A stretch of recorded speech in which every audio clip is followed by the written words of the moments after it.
Goliath. Le souverain Le souverain sacrificateur. Et au reste du peuple. Et au reste du peuple. Et dis-leur. Et dis-leur. Quel est parmi vous. Quel est parmi vous. Le survivant. Le survivant. Qui a vu cette maison dans. Qui a vu cette maison dans sa gloire. Premièrement. Première.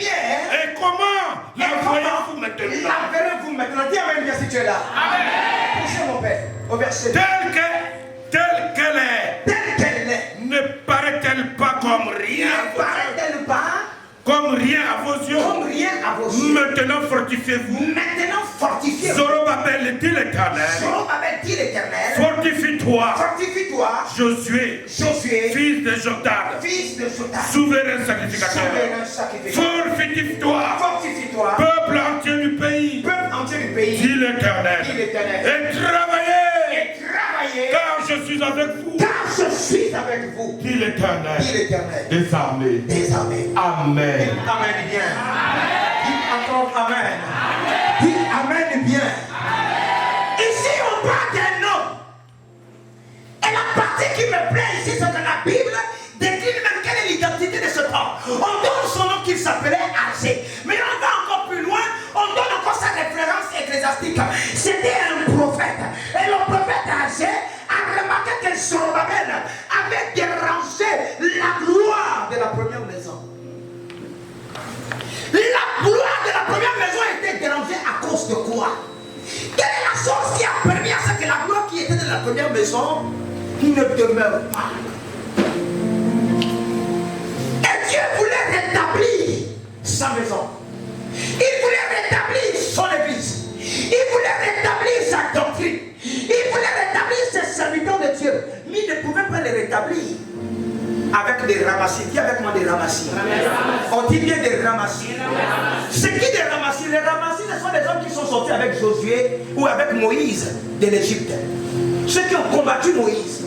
Et ce sont eux qui ont combattu Moïse dans le désert. Ils ne pouvaient pas rentrer dans la terre promise avec les ramassis. Et ce sont ces ramassis-là qui ont détruit la gloire de la première maison. Yes. Regarde quelqu'un dit, est-ce que tu es un ramassis? Dis à quelqu'un, est-ce que ce soir tu es un ramassis? Et la Bible déclare que l'Agé est venu. Il a commencé à parler. Il a commencé à déclarer. Il a commencé à annoncer. Parce que le désir d'Agé, ce n'était pas son propre désir. Mais le désir d'Agé, c'était le désir de Dieu. Celui de restaurer le temple du Seigneur. Je viens te poser la question ce soir. Toi qui es pasteur, toi qui es évangéliste, toi qui es diacre, toi qui es fidèle, quelle est ta position ce soir? Est-ce que tu as une position de quelqu'un qui doit restaurer ou bien tu as la position de quelqu'un qui vient espionner? Alléluia. Parce que dans la maison de Dieu, dans la cour de la seconde maison, on n'a pas besoin des espions. On a besoin des personnes qui agissent dans la dimension du réma. On a besoin des personnes qui agissent bêtement, sans philosophie. La philosophie est l'ennemi de la foi. Et la seconde maison n'a pas besoin des hommes qui philosophent. La seconde maison a besoin des hommes qui suivent ce qu'on appelle le mouvement pentecôtiste. C'est quoi le mouvement pentecôtiste? Je tiens à te rappeler, bien-aimé. L'église primitive a été bâtie sur le mouvement pentecôtiste. Il a fallu que le mouvement pentecôtiste arrive afin que Pierre arrive à dire quelque chose au peuple. Et c'est par l'infusion du Saint-Esprit que le mouvement pentecôtiste a commencé à se manifester. Et c'était dans la gloire de la seconde maison. Ah, je n'ai pas entendu amen. À ta manière de dire la même référence. Et il a dit que la gloire, comme disait Papa hier, la gloire de la seconde maison est une gloire qui doit déranger quelqu'un. Si la gloire de la seconde maison ne te dérange pas, c'est que tu es espion. Si la gloire de la seconde maison ne te touche pas, c'est que tu es espion. Si la gloire de la seconde maison ne te frissonne pas, c'est que tu es espion.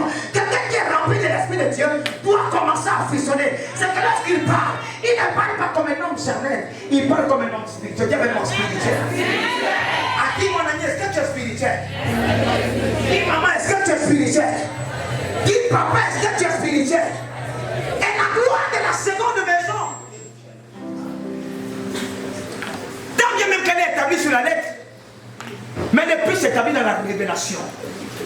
Parce que tu peux avoir la lettre, mais si tu n'as pas la révélation de cette lettre, tu ne pourras pas comprendre la gloire de la seconde maison. Et voilà pourquoi aujourd'hui, il y a beaucoup d'hérésies qui sont rentrées dans notre maison. Parce que ceux qui lisent la Bible, ils ne comprennent pas la Bible. Ils la comprennent dans la manière philosophique, mais ils ne la dimension de l'esprit. Et voilà pourquoi je vais amener à quelqu'un ici ce soir de ne pas parler dans la chair, mais de parler dans le mouvement de l'esprit. Qu'est-ce que l'esprit te convainc? L'esprit a convaincu Agé de rebâtir la maison de l'Éternel.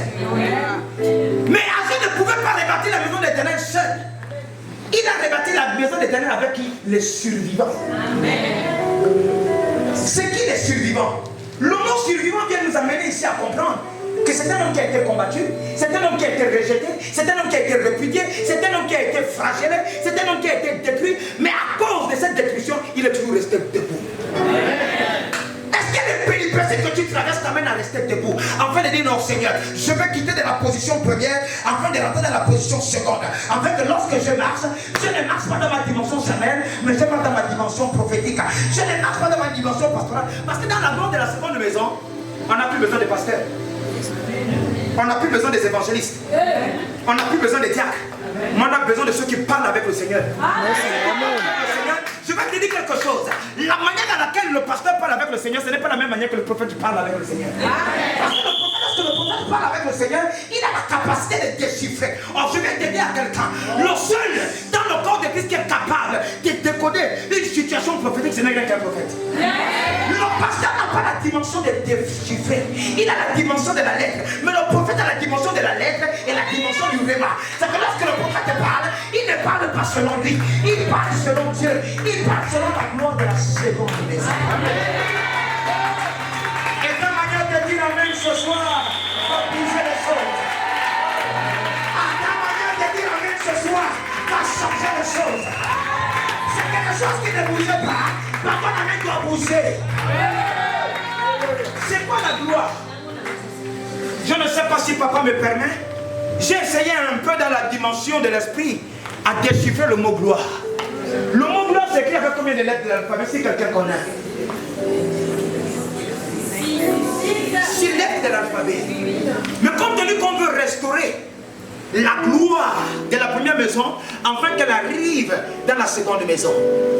L'objet du mot gloire veut du grandeur. Dis avec moi grandeur. Grandeur. Ne peut que comprendre les choses de la grandeur celui qui est grand. Yes. Amen. Pourquoi on parle de gloire? Parce qu'il y a d'abord G. Et G nous amène à comprendre que c'est la grandeur. Amen. Et lorsqu'on quitte une grandeur excellente, on arrive dans le L. Le L veut dire que ta grandeur doit se manifester dans la louange. Une louange qui exprime des choses excellentes. C'est que lorsque tu quittes la grandeur, tu rentres dans la louange. La louange t'amène maintenant à sortir. Aïe, aïe, aïe. La question que je vais dire à quelqu'un à un moment donné, à la transfiguration, Jésus ne priait plus. Alléluia. Jésus ne priait plus. Lorsqu'il était à la montagne de la transfiguration, il était obligé de chanter. Lorsqu'il a chanté, qu'est-ce qu'il a vu? La Bible m'enseigne qu'il n'est plus resté dans la lettre. Il est rentré dans le monde des esprits. Il a vu Élie et Moïse. Yes. Est-ce que là où tu es survivant, tu rentres dans la gloire de la louange? La grandeur t'amène à la louange. Pas n'importe quelle louange. Elle veut dire obéissance. Ne peut que rentrer dans la seconde gloire celui qui est obéissant aux choses de Dieu. Ne peut que rentrer dans la seconde gloire celui qui est attractif aux choses de Dieu. Mais là encore c'est même petit. Parce que lorsque tu es dans l'obéissance, le I maintenant est intérieur pour te dire que mon ami, sois maintenant intègre. Le I veut tout simplement dire intégrité. On parle ici de gloire. On ne parle pas ici de force. Parce que si tu veux comprendre la force, tu la trouves dans la gloire. Et voilà pourquoi la grandeur se manifeste. Et voilà pourquoi la disponibilité de ton corps se manifeste dans la louange, dans l'obéissance et dans l'intégrité. Une fois que tu arrives dans l'intégrité, la gloire de la seconde maison commence à développer ce qu'on appelle le R, la restauration. Ah, tu n'as pas bien dit amen. J'ai comme l'impression que tu es un espion. Dis bien amen. Ah, papa, elle a dit amen.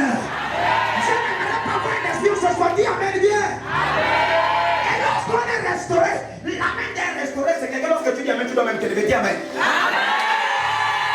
Et c'est parce que tu n'as pas encore compris.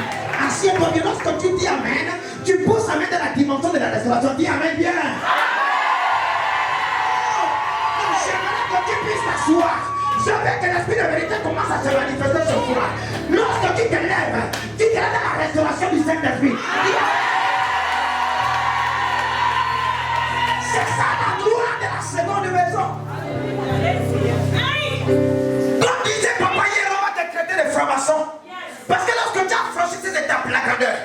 la louange, l'obéissance, l'intégrité et la restauration, qu'est-ce qui se manifeste? C'est le E. Élévation, éclat, excellence, excellence. Si un homme est excellent ce soir, ta manière de dire amen doit toucher la sensibilité de papa. Dis amen bien.